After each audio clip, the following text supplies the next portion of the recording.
Hey there, it's been a while. Please subscribe to my channel. I'll be grateful to you.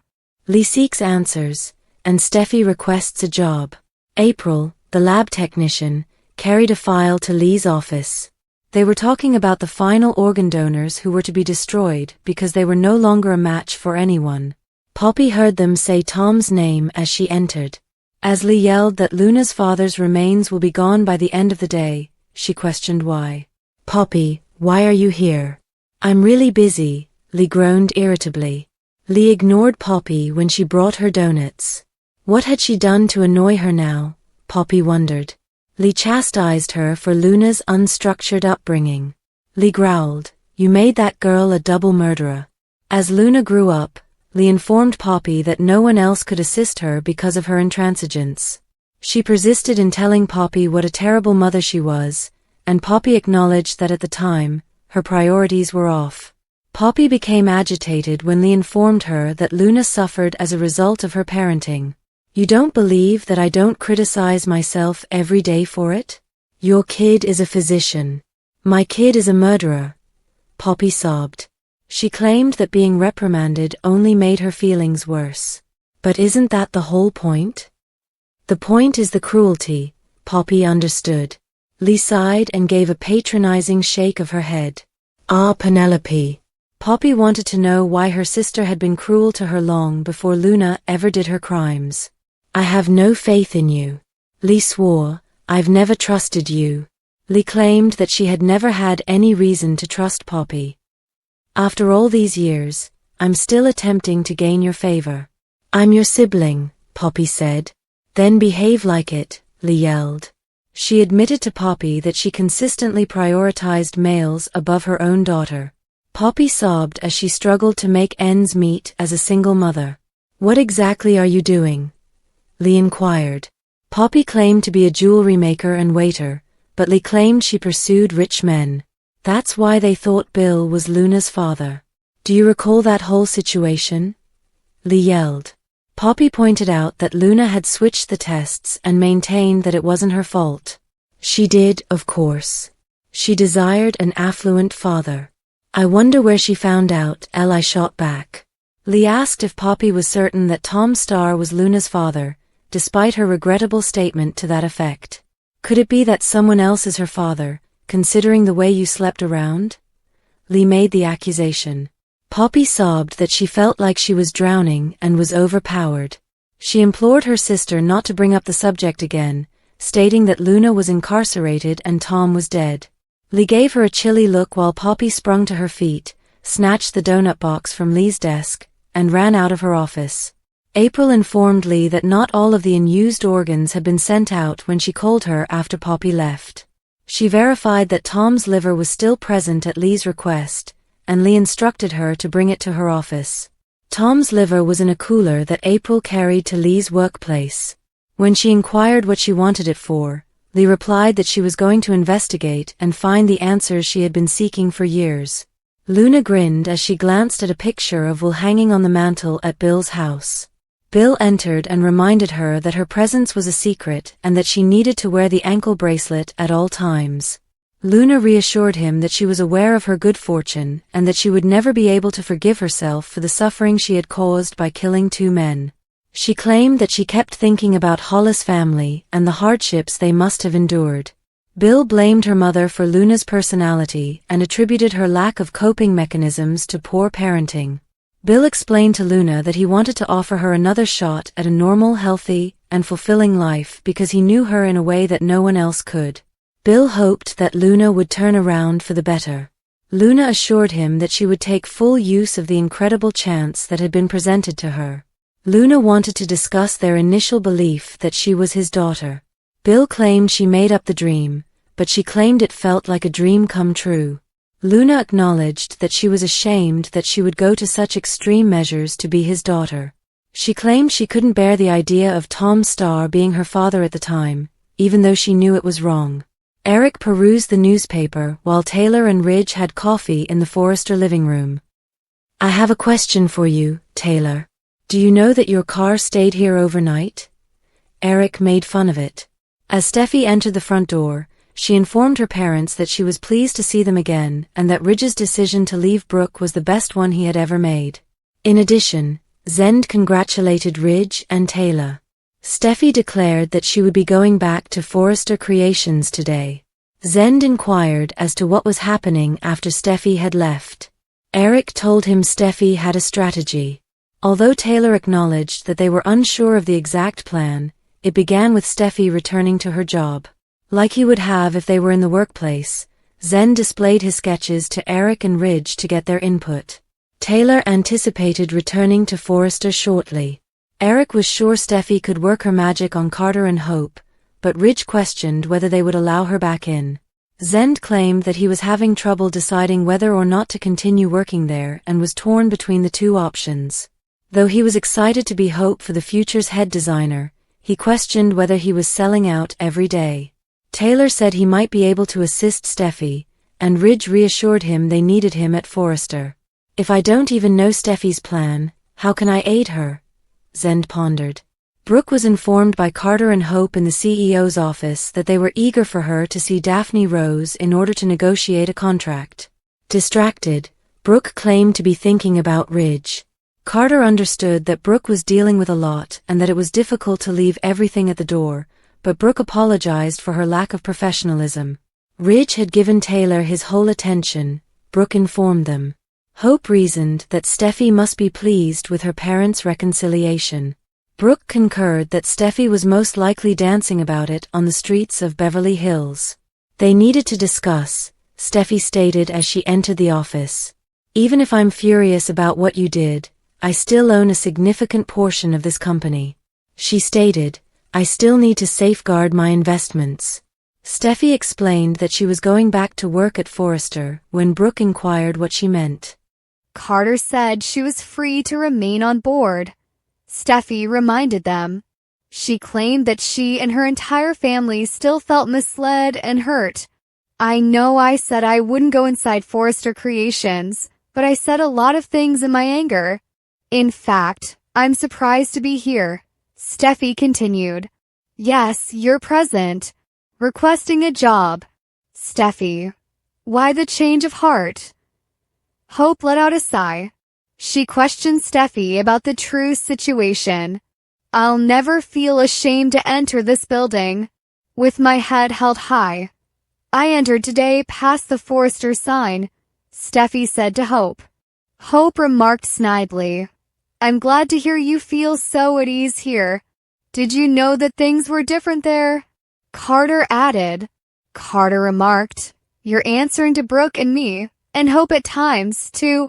It's not the best circumstance. As I mentioned earlier, I adore this company, but things kind of blew up while I was CEO. It's more significant than my ego and pride," Steffy informed him. Hope scowled as she turned to face Carter. "I'm prepared to give up everything for it, including my dignity, if necessary," Steffy continued. Brooke inquired about Steffy's desired role. Brooke could be president, Steffy said, since she was the new CEO. "President," Hope said again, raising an eyebrow. Carter was informed by Steffy that she would report to him, and that he would continue to be in charge of the LLC. "I won't be an issue, but I will share my thoughts and opinions with you. There won't be any problems between us," Steffy promised Carter. Hope questioned why they need to have faith in her. "One day, I hope our kids will work here," Steffy answered. "I want this business to last for generations." She informed them that she was close to the clientele and had the necessary experience. She said that she could perform the position well and contribute to steering Forrester Creations in the proper path. "Do you think we have an agreement?" With a hopeful glance at Carter, Steffy asked. Lee presses Poppy for answers. More problems for the Nozawa sisters is hinted at in the spoilers for Tuesday, January 14th, 2205's episode of The Bold and the Beautiful. Spoilers for The Bold and the Beautiful. Something doesn't seem right after a few months away from the commotion. Lee Finnegan and Poppy Nozawa are back at it. Lee has been missing since he captured Luna Nozawa and proclaimed Nozawa power. Although Poppy has been spotted occasionally, she hasn't had many encounters with her older sister. When Lee and Poppy argue in Lee's hospital office, everything is about to change. Lee keeps criticizing Poppy for being a bad parent and holds her responsible for Luna's development. Luna also blames Poppy because it's obvious that Poppy ought to be in jail because all crazy parents somehow end up producing serial killers. Lee is aware that Poppy is concealing something else from her, but she is unsure of what it is. It just doesn't make sense for Tom Starr to be Luna's father.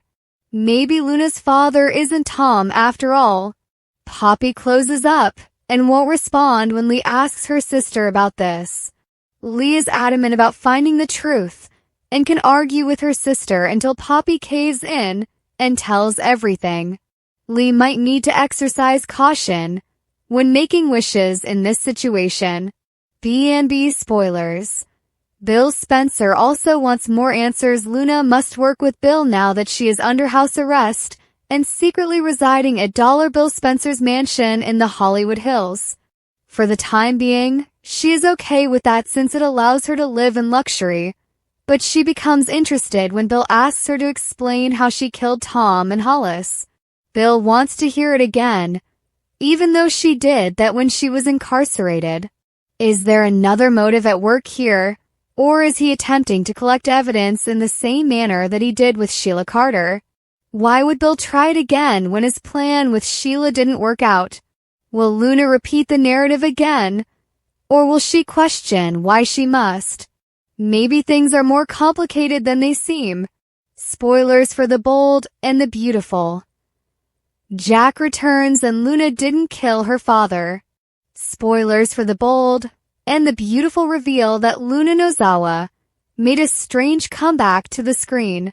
Bill Spencer transferred Luna's sentence to his home in Los Angeles, California, by using his influence and position. However, Luna's strange imprisonment at home was only the beginning.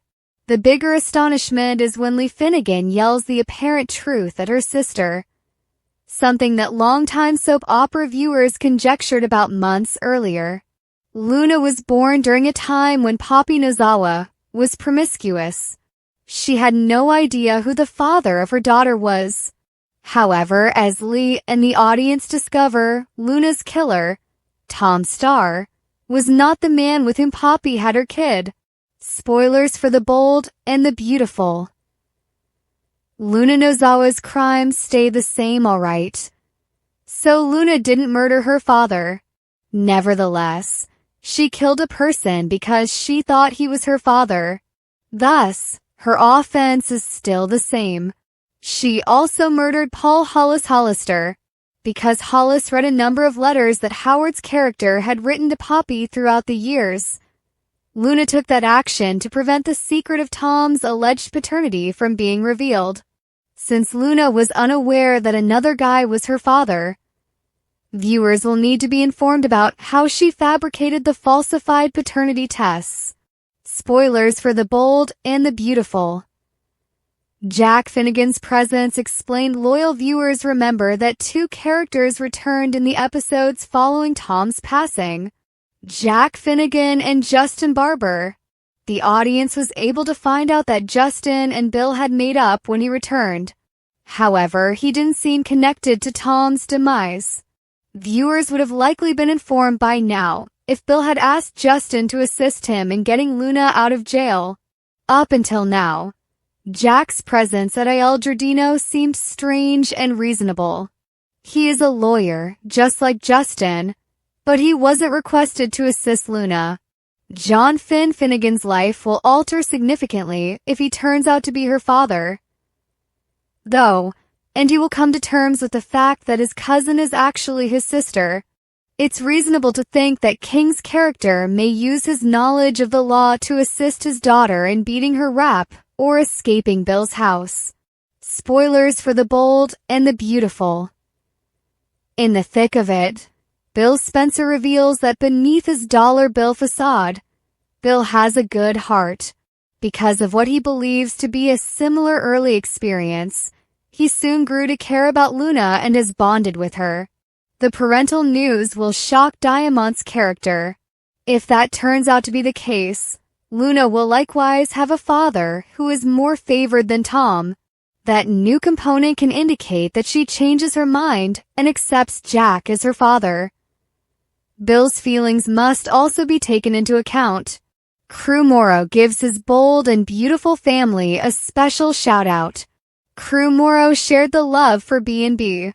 Crew Morrow is prepared to enjoy an incredible 2024. Both personally and professionally, the rising star recently thanked everyone on Instagram for accepting him into the family of the bold and the beautiful. Crew has developed close relationships with his co-stars since joining the show as Will Spencer, and he is already making a name for himself in the daytime drama industry. A family legacy in daytime drama because his father, Joshua Morrow, has been playing Nick Newman on The Young and the Restless for more than 30 years. Crew has a strong tie to the soap opera industry. Crew was exposed to the nuances of the daytime television industry while growing up, and now is his day to shine. Crew has entered a new phase of his career by joining the sister soap opera as Will Spencer, and he's doing it in style. Crew wrote, "A huge thank you to my bold and the beautiful family for welcoming me with open arms," on Instagram, expressing his enthusiasm for the opportunity as well as his thankfulness for the benefits 2024 has brought him. "Being a member of such a wonderful team excites me greatly." His sincere remarks demonstrate the close bonds he has already established with his co-stars, and it is evident that he has grown to be a cherished part of the B&B family. Who is in charge of Bold and the Beautiful's hope for the success of the future? What contributed to hope for the future success is a topic of new inquiry. There was hope for the future at stake. Carter's theft of Forrester Creations helped revive the label. He has big ideas that he thinks will help the line succeed once more. New inquiries concerning HFTF now surface, such as who is in charge of its popularity on the Bold and the Beautiful. What contributed to HFTF's success? Thomas might not be seen by B&B viewers for a long time. Atkinson was taken out of the opening credits of the episode. Hope for the future success was previously attributed to the chief designer. Hope, on the other hand, frequently countered Steffy that the brand was successful because of her influence and charitable endeavors. However, she lacks a successful design team. The only person she has is Zend, who is a little confused about his role at Forrester Creations. One of Carter's ambitious plans for the business is a seductive lingerie collection. However, he lacks the skill necessary to revive the line.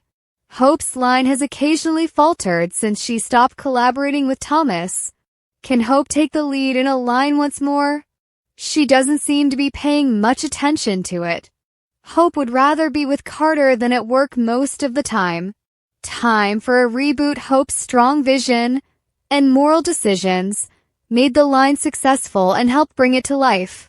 Thomas contributed to elevating the line.